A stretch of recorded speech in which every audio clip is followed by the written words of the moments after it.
নমস্কার, শুভ সকাল। কেমন আছেন সবাই? আশা করি সবাই ভালো আছেন, আর আমরাও বেশ ভালো আছি। আমি রীতা, আমার নতুন একটি ব্লগে আপনাদের সবাইকে স্বাগত জানাই। আজ মঙ্গলবার 24শে জুন, এখন সময় সকাল 6টা। নমস্কার, শুভ সকাল। কেমন আছেন সবাই? আশা করি সবাই ভালো আছেন, আর আমরাও বেশ ভালো আছি। আজ হলো মঙ্গলবার, আর এখন ওই 6:10-15 মতো বাজে। উঠেছি 5:41-এ, উঠে ফ্রেশ হয়ে গেছি। এখন গরম জল করছি, আর গরম জল খাবো, আর সোনা খেলতে যাবে। তো ওকে দেবো একটু হরলিক্স। ও উঠেছে আমারই সঙ্গে, তো খেলে এসে তারপরে খাবার দাবার খেয়ে টিউশনে যাবে 8:30 পৌনে 9টা নাগাদ। আর আমাদের জন্য বানাবো চা। চলুন তাহলে। আর বাসি কাজকর্মগুলো মানে বাসন মাজা কালকে রাতে সব করেই রেখেছি, এখন 2-1টা আছে বা চায়ের বাসন, এগুলো পরে মাজবো। তো এখন আগে ঠাকুর ঘরে যাবো, কারণ ভোরবেলা তো উঠতে পারছি না, তাই জন্য মেডিটেশন করতেও দেরি হয়ে যাচ্ছে। কারণ রাতে শুতে শুতে প্রায় ওই 12:30টা বেজে যাচ্ছে, তো সকালবেলা উঠতে পারছি না। তো এখন চা খেয়ে নিয়ে তারপরে যাবো মেডিটেশনে। চলুন, পরে আবার আপনাদের সঙ্গে কথা বলছি। প্রথমেই শোনার জন্য হরলিক্সটা বানিয়ে নেব, তাই গরম জল বসিয়েছিলাম। আর গরম জল তো সকালবেলা এমনিতেও আমরা খাই, তো আগে বসিয়েছিলাম একটু, তো সেটা খাওয়া হয়ে গেছে। আর এখন ওর হরলিক্সটা বানাবো বলে আর একটু গরম জল করে নিলাম। তো এর মধ্যে শুধু হরলিক্স না, একটু ওই দুধ কমপ্ল্যানও মিশিয়ে দিই। এটা খেয়ে তারপর ও চলে যাবে প্র্যাকটিসে, কারণ এই যে এখন যাবে মানে 6:30টার সময় হয়তো বেরোবে, বাড়ি আসতে আসতে প্রায় 8:30 বেজে যায়। যাই হোক, আপনাদের সঙ্গে কথা বলতে বলতে এখানে আমার হরলিক্সটা বানানো হয়ে গিয়েছে। তো চলুন এটা ওকে দিয়ে আসি। আর এটা শুধুই খাবে, কোনো রকম বিস্কুটও নিতে চায় না। তো চলুন ওকে এটা দিয়ে আসি। উঠেছে অনেক সকালে, অনেকক্ষণ ধরে অপেক্ষা করছে, আমি বসিয়ে রেখেছি, নাহলে কখন বেরিয়ে যেত। তো ওকে এটা দিয়ে তারপর আমাদের জন্য চাটা বানিয়ে নেবো। তাই বলছিল যে হ্যাঁ, আমাকে বসিয়ে রেখেছো, আমারটা না দিয়ে তুমি আমাকে শুধু শুধু বসিয়ে রেখেছো। যাই হোক, ওকে দিয়ে দিয়েছি। আর চলুন এবার আমাদের চাটা এবার ছেঁকে নিই। বাচ্চারা সত্যি মাটির ডালার মতো, আপনি যেমনভাবে ওকে তৈরি করবেন ও ঠিক তেমনভাবেই তৈরি হবে। এই তো কদিন আগে দেখুন চা ছাড়া চলছিলই না, সকালে বিকেলে আমাদের সঙ্গে চাই খেত। কিন্তু যবে থেকে ওর এই শরীরটা খারাপ হয়েছে তবে থেকে বারণ করেছি যে শোনা, তুমি আর চা খেও না, চা খেলে হয়তো গ্যাস অম্বল হয়ে যেতে পারে, আবার মাথা ঘুরে যেতে পারে কোনো কারণে, তো এটা বন্ধ করে দাও, তোমাকে অন্য কিছু দেবো। তো দেখুন সেই মতোই কথা শোনে, এখন কিন্তু আর চায়ের জন্য কোনো রকম বায়নাও করে না। যাই হোক, ওরও তো কমপ্ল্যান খাওয়া হয়ে গেছে, আর এখানে আমাদেরও চা খাওয়া হয়ে গিয়েছে। তারপর ওর বাবা এই জুতোর বেলটা না এখনও ফিতেটা বাঁধতে পারে না, তো ওকে বলি মাঝে মাঝে চেষ্টা করো। 6:30 বাজে কিন্তু, আর তাড়াতাড়ি চলে আসবি, 8:30টায় পড়া আছে, ঠিক আছে?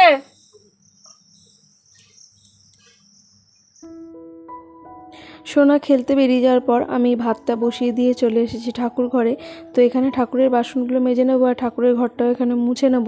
আর ওর বাবাও তার নিজের কিছু কাজকর্ম আছে, সেগুলো সেরে নিচ্ছে, তারপর যাবে মাঠে। তো একেবারে সোনাকে নিয়ে আসবে, আর সেই সঙ্গে বাজারটাও করে আসবে।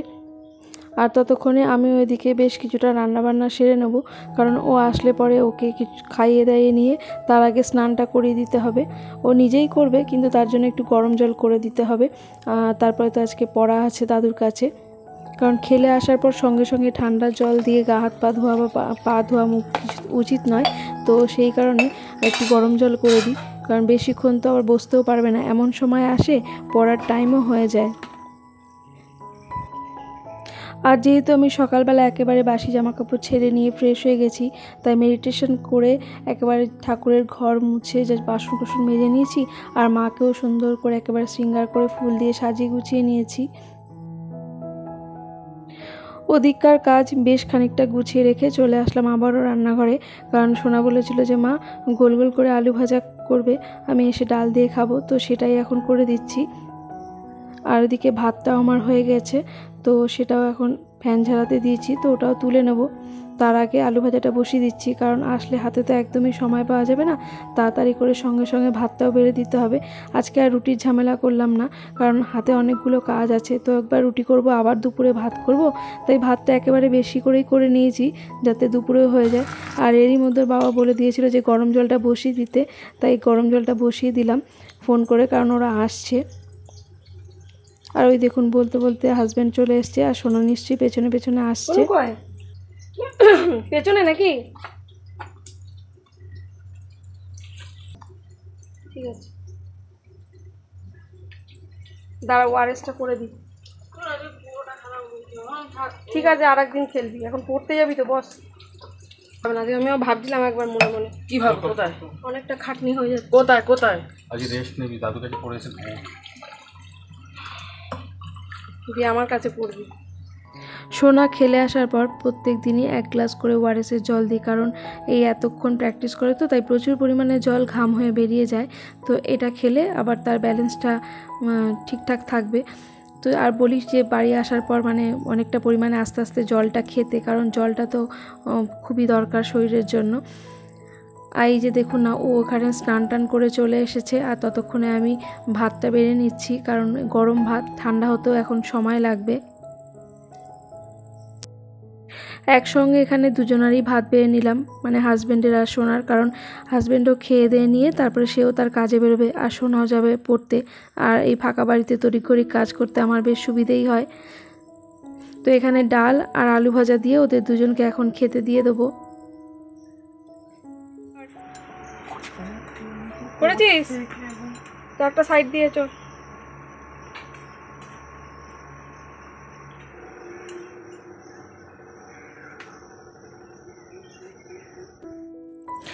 সোনা খেয়ে দিয়ে পড়তে বেরিয়ে গেল, আর হাজব্যান্ডও তার কাজে বেরিয়ে গেছে।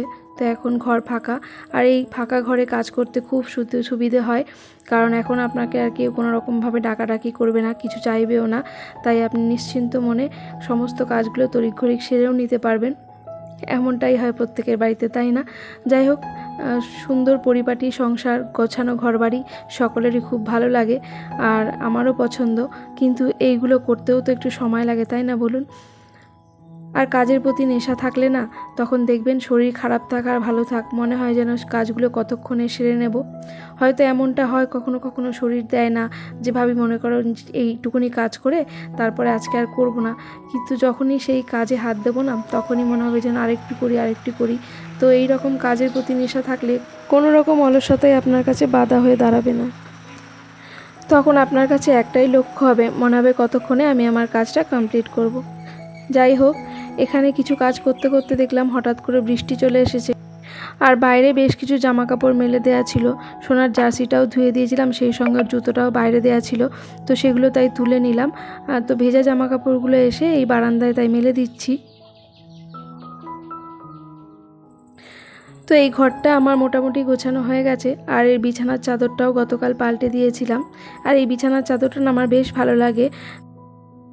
চৈত্র সেলে কাঁচরাপাড়া থেকে নিয়েছিলাম 2টো বিছানার চাদর, একটা আমার হাজব্যান্ডের পছন্দ আর এটা ছিল আমার পছন্দের।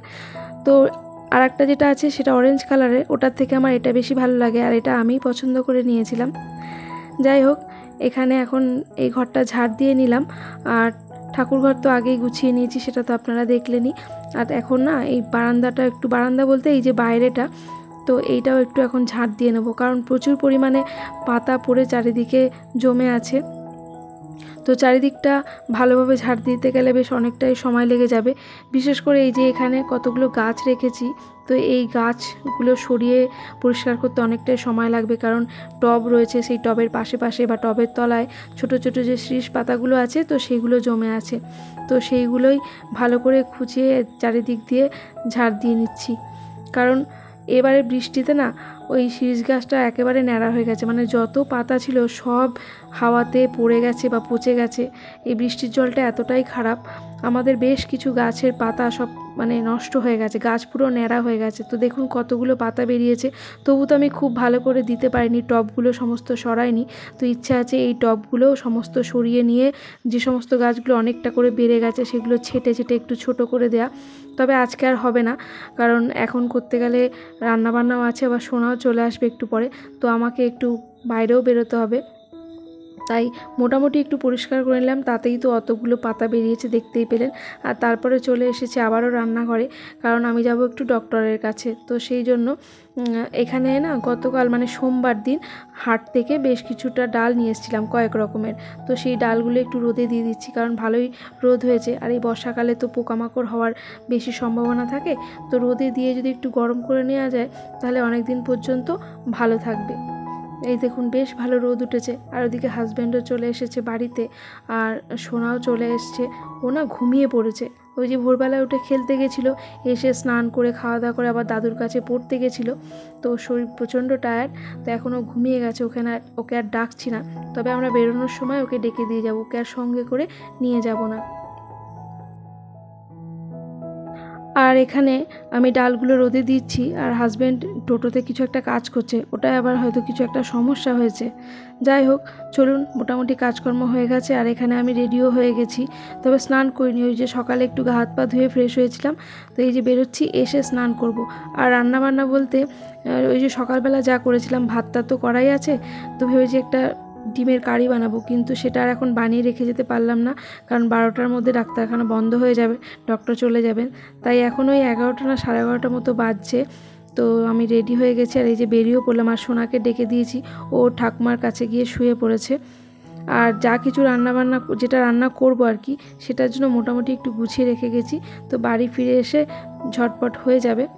আর দেখুন আকাশটা কি সুন্দর করে আছে। এই সময় বৃষ্টি হচ্ছে ঠিকই, তবে মাঝে মাঝে যখন আকাশ পরিষ্কার হচ্ছে না, দেখতে অপূর্ব সুন্দর লাগছে। আর দেখেছেন রাস্তার পাশে কেমন ধান শুকোতে দিয়েছে। এরপর কিছুদিন বাদে দেখবেন পাট পচিয়ে সেটা আবার মানে রাস্তার ধারে ধারে বাঁশের দড়িতে টাঙিয়ে টাঙিয়ে দেওয়া হবে, সেটাও আপনাদের দেখাবো। আর এই দেখুন গল্প করতে করতে চলে এসেছি একদম কুন্তি ব্রিজের কাছে, আর এই যে চলেও এসেছি ডাক্তারের কাছে। আর আমি এখন এখানে বসে আছি, ভেতরে একজন আছেন পেশেন্ট, তো উনি বেরোলে তারপরে আমি যাব। যাই হোক, ডাক্তার দেখানো আমার হয়ে গিয়েছে, আর ডাক্তারবাবু যেটা বললেন সেটা আমি বাড়িতে গিয়ে আপনাদের সঙ্গে শেয়ার করব। আর এই মুহূর্তে আমার ওষুধ নেওয়া হয়ে গিয়েছে, তো এবার বাড়ি ফিরছি। আর এই ফেরার সময় দেখুন আকাশটা আরও সুন্দর লাগছে, নীল আকাশ, সাদা সাদা মেঘ, অপূর্ব সুন্দর লাগছে। ডাক্তারের কাছে দেখিয়ে আমরা আরও একটা জায়গায় গিয়েছিলাম, হাজব্যান্ডের একটা কাজ ছিল, তো সেখান থেকে এই যে ফিরছি, অনেকটাই সময় হয়ে গেছে, বাড়ি পৌঁছতে পৌঁছতে প্রায় 2টো বেজে গিয়েছিল। আর এই যে রান্না করব ডিম, তো ডিমটা আমি সেদ্ধ করে রেখে গিয়েছিলাম। আর এই যে পেঁয়াজ কাটা বা মশলাটা আমার বাটা ছিল না, কিন্তু এই যে মশলা যেগুলো লাগবে সেগুলো আমি একটু কেটে গুছিয়ে গিয়েছিলাম। তো ডিমটা এখন হলুদ আর নুন মাখিয়ে নিয়ে তারপরে হালকা করে ভেজে নেব।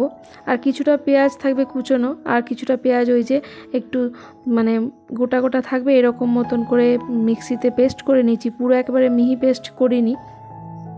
তো ডিমটা একটু মাঝখান দিয়ে সামান্য হালকা হালকা করে একটু খুন্তি দিয়ে মানে ফাটিয়ে দিলাম ভেতরটা, তো যাতে করে মশলাটা এর ভেতরে ঢোকে। তো কাঁটা চামচ দিয়ে একটু ফুটো ফুটো করে দিলে আরও ভালো হতো, তো আমি খুন্তি দিয়ে একটু ফাঁকা ফাঁকা করে দিলাম। আর ডিমটা হালকা করে ভেজে নিয়েছি, এবার আর একটু তেল দিলাম, তেলের মধ্যে এবার এই যে আলুটা ভেজে নিচ্ছি। আলুটাও একটু হালকা লাল লাল করে ভেজে নিয়ে তারপরে এটাকে প্রেশার কুকারে দিয়ে দেবো। দিয়ে দিচ্ছি একটু লবণ আর হলুদ। এই দেখুন লবণ আর হলুদ দিয়ে বেশ ভালো করে আলুটা ভেজে নিলাম। তো এটাকে এখন প্রেশার কুকারে দিয়ে দেবো। আর এখানে দিয়ে দিচ্ছি আর একটু তেল, তেলের মধ্যে দিয়ে দিলাম একটু চিনি, আর তারপরে এই যে কুচনো পেঁয়াজ, এই কুচনো পেঁয়াজটা দিয়ে এটাকে লাল লাল করে ভেজে নেব। তো পেঁয়াজটা আমার প্রায় লাল লাল করে ভাজা হয়ে গেছে। তারপরে ওই যে বেটে রাখা যে পেঁয়াজটা ছিল, তো সেটা দিয়ে দিলাম। এটা দিয়ে আবারও একটু ভেজে নিচ্ছি। তারপরে এখানে যেটা হচ্ছে জিরে বাটা, আদা আর রসুন, এটা আর তার সঙ্গে একটু যেটা থাকে নুন হলুদ, এটা দিয়ে মশলাটাকে সুন্দর করে কষাবো। আর সঙ্গে একটু লঙ্কার গুঁড়ো দিয়ে দিলাম, আর সেই সঙ্গে মিক্সির বাটি ধোয়া জলটাও একটু দিয়ে দিলাম। দিয়ে আরও ভালো করে এবার কষিয়ে নিচ্ছি যতক্ষণ না তেল ছেড়ে বেরিয়ে আসে। তো দেখুন তেলটা ভালো পাশ দিয়ে একটু ছেড়ে বেরিয়ে এসছে। আর তারপরে 2টো টমেটো পেস্ট করেছিলাম, যাতে ডিমটা বেশ কষা কষা কারি মতন হবে, একটাই তো তরকারি, তো সেই জন্য 2টো টমেটো দিয়েছিলাম, একটু টক টক হবে। আর জল দিয়ে দিলাম, খুব বেশি দিইনি, এটাই আবার বসে যাবে, কারণ একটা তরকারি দিয়েই খাবো। তো এখানে ঝোলটা ফুটে গেছে। তারপরে এই যে সেদ্ধ করা যে আলু, তারপরে ডিম, সমস্ত কিছু এখন ঝোলের মধ্যে দিয়ে দিচ্ছি। তো এটা দিয়ে একটু নাড়াচাড়া করে নিলাম। আর ওপর থেকে দিয়ে দেবো একটু, আমার কাছে বিরিয়ানি মশলা একটু পড়ে আছে, তো ভাবলাম আজকে আর গরম মশলা দেবো না, তো এই বিরিয়ানি মশলাটা এখন ওপর থেকে ছড়িয়ে দিচ্ছি, বেশ সুন্দর একটা গন্ধ হবে। ডিমের কষা কষা কারি তো আমার রেডি হয়ে গেছে। চলুন কিছুক্ষণ ঢাকা দিয়ে রেখে পরে আপনাদের দেখাচ্ছি। তো এই যে আমার ডিমের কারি, কালারটা কিন্তু দারুণ এসছে, আর খেতেও বেশ ভালো হয়েছিল। তো চলুন আগে সোনাকে দিয়ে দিই, কারণ সোনা সেই সকালবেলা খেয়েছে, তো ঘুম থেকে উঠে অনেকক্ষণ ওর সঙ্গে গল্প করছিলাম আমি রান্না করতে করতে। তো এখন 2টো পার করে গেছে, বাড়ি এসেছি 2টোতে, তো অত খিদে পেয়ে গেছে। তো আগে সোনাকে দিয়ে দিই। আর আজকে রান্না করেছি এই যে ডিমের কারি, তার সঙ্গে ছিল আমের চাটনি, আর ওখানে স্যালাড বলতে শশা। তো আগে সোনাকে দিয়ে দিচ্ছি, আর তারপরে আমরাও এই একই খাবার খেয়ে নেব। এখনো আকাশে মেঘ, আবার বৃষ্টি হতে পারে। খাওয়া দাওয়া কমপ্লিট করে চলে এসেছি এ ঘরে। আসলে এই ঘরের জানালাটা আমি খুলে চলে গেছিলাম, আর এর মাঝে বেশ ভালো রকমের বৃষ্টি হয়েছে, তাই দেখছি যে বিছানা ভিজে গেছে কিনা, কারণ নতুন বিছানার চাদরটা গতকালই পেতেছি, তো ভিজে গেলে এটা আমাকে আবার চেঞ্জ করে দিতে হবে। তা দেখলাম না, ভেজেনি, ঠিকঠাকই আছে। তাহলে চলুন আজকে এখান থেকে বিদায় নিচ্ছি। সকলে ভালো থাকবেন, সুস্থ থাকবেন, আবারও দেখা হবে।